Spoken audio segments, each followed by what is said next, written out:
E o ato da oposição na Avenida Paulista, em São Paulo, reuniu uma multidão que manifestou apoio a Jair Bolsonaro e também à anistia. Dentre as várias autoridades, Tarcísio de Freitas fez um discurso enfático, defendendo o perdão, a candidatura do ex-presidente e criticando a base governista. A gente tem esse trecho, acompanhe. É fundamental que nós tenhamos Jair Messias Bolsonaro na eleição do ano que vem. Só existe um candidato para nós, que é Jair Messias Bolsonaro. Nós estamos aqui hoje para clamar por justiça. Justiça para Débora, justiça para o Clezão, justiça para o Lucas Mateus, justiça para Juliana, justiça para os ambulantes, justiça para aqueles que estão presos injustamente, aqueles que merecem o nosso respeito. E agora, a gente está assistindo um julgamento. A história tenta ser reescrita. A esquerda viveu de narrativa a vida toda. O tempo todo, a esquerda procurou reescrever a história. Aí, um trecho do discurso de Tarcísio de Freitas ontem na Avenida Paulista, durante as celebrações do 7 de setembro. Chamar o Roberto Mota, está ao vivo com a gente, conectado. Inclusive, o Mota participou dessa cobertura especial durante a tarde aqui na programação da Jovem Pan. Mota, seja bem-vindo. Ótima noite a você. Lhe pergunto o que achou desse discurso de Tarcísio de Freitas no 7 de setembro. Ele nunca tinha sido tão enfático, né, na defesa da anistia, nas críticas endereçadas ao Supremo Tribunal Federal. Qual é o peso desse posicionamento de Tarcísio de Freitas? Mota, bem-vindo. Eu achei o discurso magnífico, Caniato, e essa é uma palavra que a gente tem que pronunciar com cuidado para não trocar por outra. Boa noite para você, boa noite aos meus colegas de bancada, boa noite à nossa audiência. Eu achei um discurso excepcional em eloquência, em conteúdo e em coragem. E me surpreendi com vários dos comentários, das análises do discurso, me surpreendi com analistas dizendo que Tarcísio está fazendo acenos ao bolsonarismo. Tarcísio está fazendo acenos, sim, mas ao Estado de Direito. Ele está agindo como estadista. Tarcísio de Freitas é um político com muitas qualidades: inteligência, preparo muito acima da média, coerência, e agora ele adiciona coragem a essas qualidades. Tarcísio é engenheiro, mas eu aposto que ele conhece mais de direito do que muito jurista. Por que Tarcísio não pode criticar pessoas do Estado brasileiro que têm atuação política? Vamos lembrar do primeiro dia do julgamento de Jair Bolsonaro. Vamos lembrar dos discursos que foram feitos naquele primeiro dia. Foram discursos políticos. Isso não é só a opinião de muitos juristas importantes. Isso é a opinião de um editorial de um grande jornal paulista que foi publicado ontem, se eu não me engano. O editorial reconhece que estão sendo cometidos abusos pelo judiciário e pede que os abusos cessem, mas só depois que acabar o julgamento de Jair Bolsonaro e dos outros réus.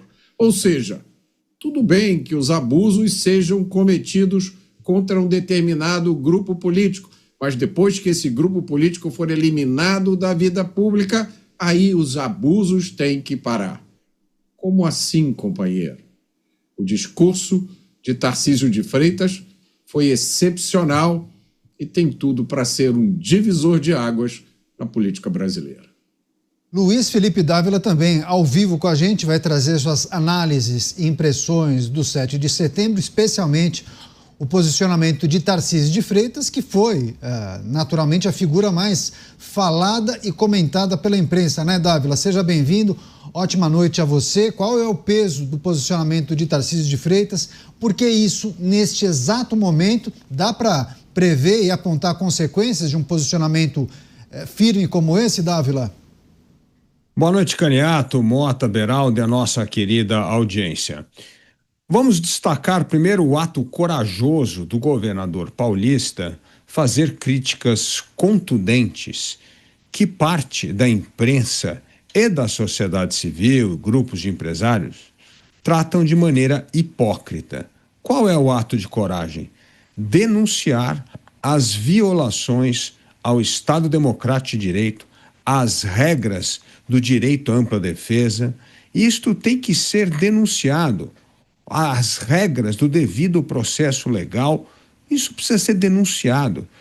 Porque, Candiato, é um absurdo. Pessoas que se dizem democratas aceitam decisões estapafúrdias, contrárias às regras do Estado Democrático de Direito, contrário à Constituição, fazem vistas grossas a abusos de poder de autoridades desse país em nome de combate a golpistas.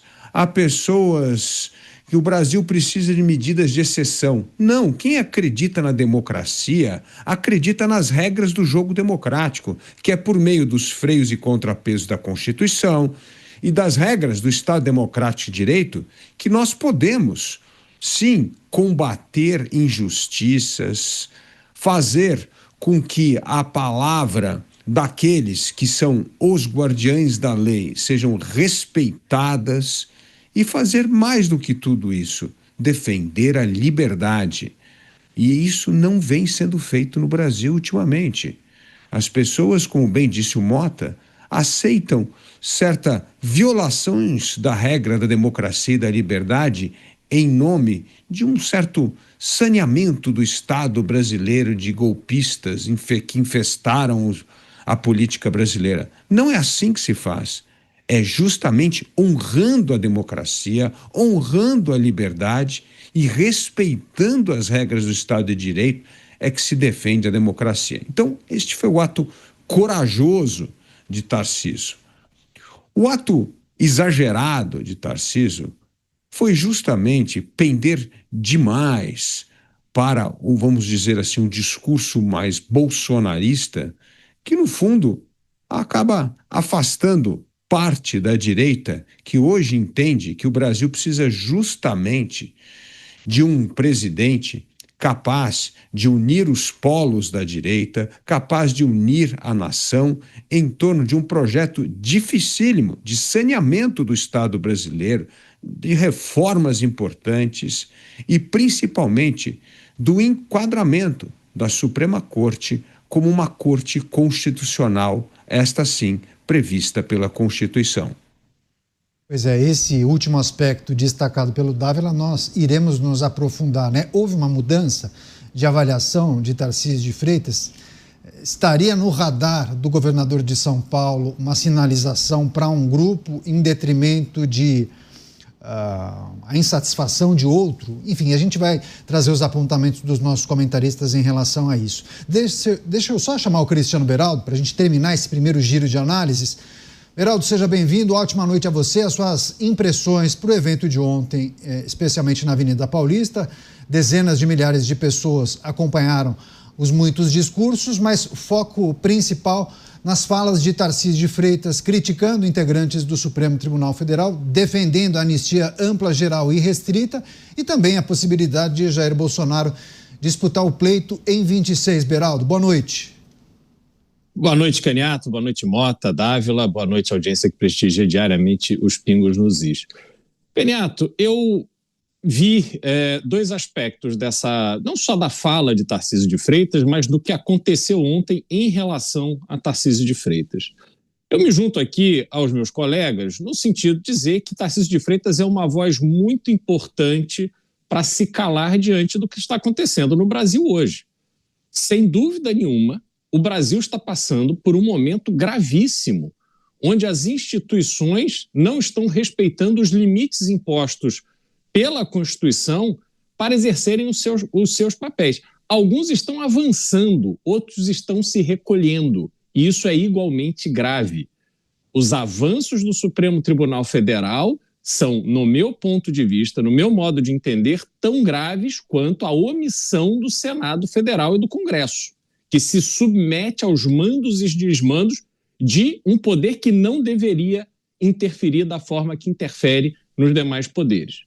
Pois bem, quando Tarcísio de Freitas expressa a sua opinião de forma muito objetiva, ele nada mais faz do que sinalizar que ele está, sim, consciente, indignado, está com essa situação toda que está acontecendo, que está pressionando para que o Congresso se mova, para que o Congresso finalmente vote a anistia, para que os absurdos sejam corrigidos. Fez uma referência direta à questão do passaporte e do caderno de anotações de salmos do pastor Silas Malafaia. Então ele se posiciona de uma maneira muito contundente. Porém, tem um aspecto político da coisa. E aí eu chamo a atenção para o que aconteceu ontem. Me pareceu um rito de reiniciação, de reaceitação de Tarcísio de Freitas no seio da família, do seio do poder de Jair Bolsonaro. E por que eu digo isso? Porque não foi simplesmente uma mudança no seu discurso, não foi simplesmente um alinhamento do seu discurso que via sendo bastante mais comedido, ele que manteve durante todo esse período canais de comunicação muito diretos com os ministros do Supremo Tribunal Federal, ele passa a adotar o discurso nos termos que ele está sendo usado, que esse discurso está sendo usado em relação ao Supremo Tribunal Federal por este núcleo mais próximo de Jair Bolsonaro. Só que, além de dar essa sinalização clara para esse grupo, ainda teve o processo de humilhação que ele se viu obrigado a aceitar do pastor Silas Malafaia, quando em público fez críticas muito duras na cara de Tarcísio de Freitas. E ele, apesar de ser governador do estado mais importante do Brasil, de ser uma figura que está aí muito bem posicionada para disputar a presidência da República no ano que vem, aguentou esta humilhação calado. E ao ouvir as palavras proferidas por Silas Malafaia, qualquer pessoa que tenha sangue nas veias, que tenha vergonha na cara, sabe que é preciso muito sangue frio para ouvir o que ele foi obrigado a ouvir e ficar quieto e sorrir e ficar ali com o discurso paz e amor. Portanto, Caniato, o que eu vi ontem foi um rito. E eu sinceramente acho que este rito não tem a ver com a certeza de que Jair Bolsonaro tem que ser o candidato, caso contrário não haverá eleições. Não. Foi um rito como parte de um processo para que Tarcísio de Freitas seja o candidato, não apenas do Centrão, como ele vinha se comportando, mas também da soma de forças entre o Centrão e o PL de Bolsonaro. O governador de São Paulo ironizou o discurso democrata da esquerda, citando alguns acontecimentos do passado e até o apoio à anistia. A gente tem esse trecho, acompanhem. Eles dizem que foram responsáveis pela luta pela democracia. Justamente eles que assaltaram bancos, que praticaram atentados terroristas, que cometeram assassinatos e que se beneficiaram da anistia. Aqueles que hoje falam sem anistia foram beneficiados pela anistia no passado. Se o PT existe hoje, é porque houve anistia em 79, senão não existiria. Aqueles que gritam sem anistia foram justamente os beneficiados pela anistia. Passar para o Roberto Mota, ele vai trazer também a impressão sobre esse trecho destacado por Tarcísio de Freitas, né, Mota? Esse paralelo que o governador de São Paulo faz em relação à anistia.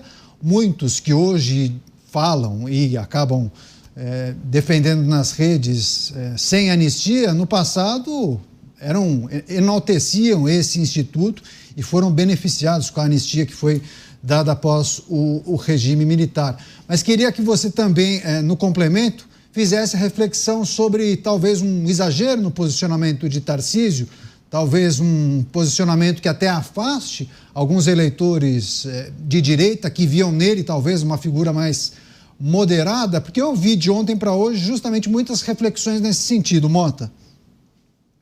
Moderação na defesa da verdade é serviço prestado à mentira, né? Eu não me lembro exatamente de quem é essa frase, talvez seja de Olavo de Carvalho, mas acho que essa frase se aplica.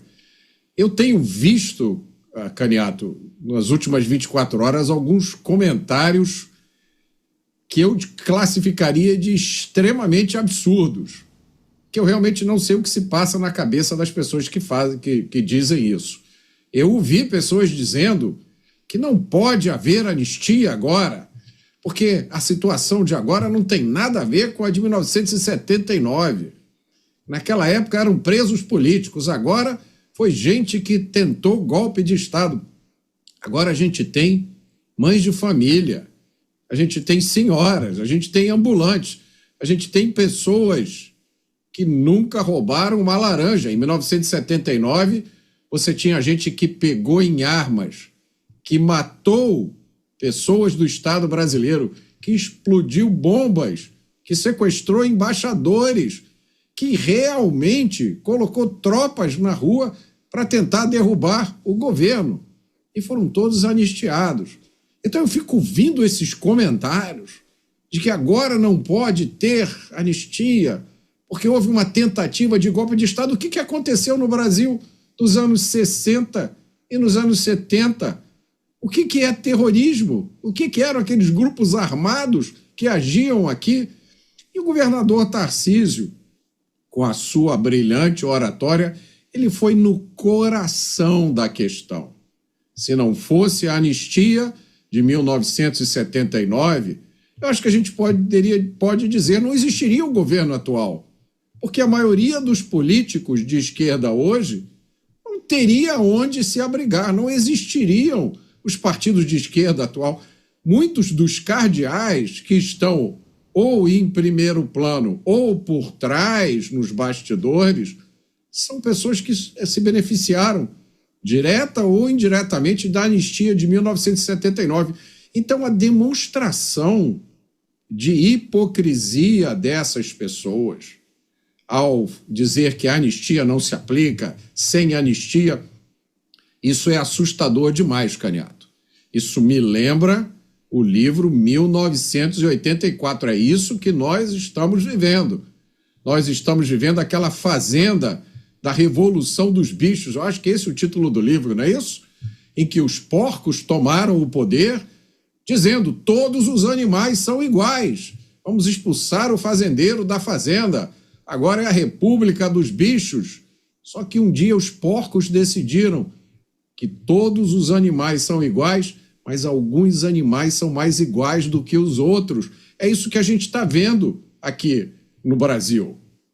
Nós estamos vendo um grupo político, uma vertente política ser demonizada a ponto de ser desumanizada.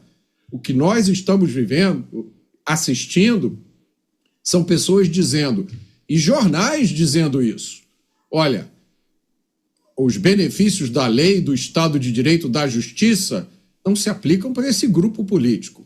Então, eu vou falar aqui uma coisa que é muito importante.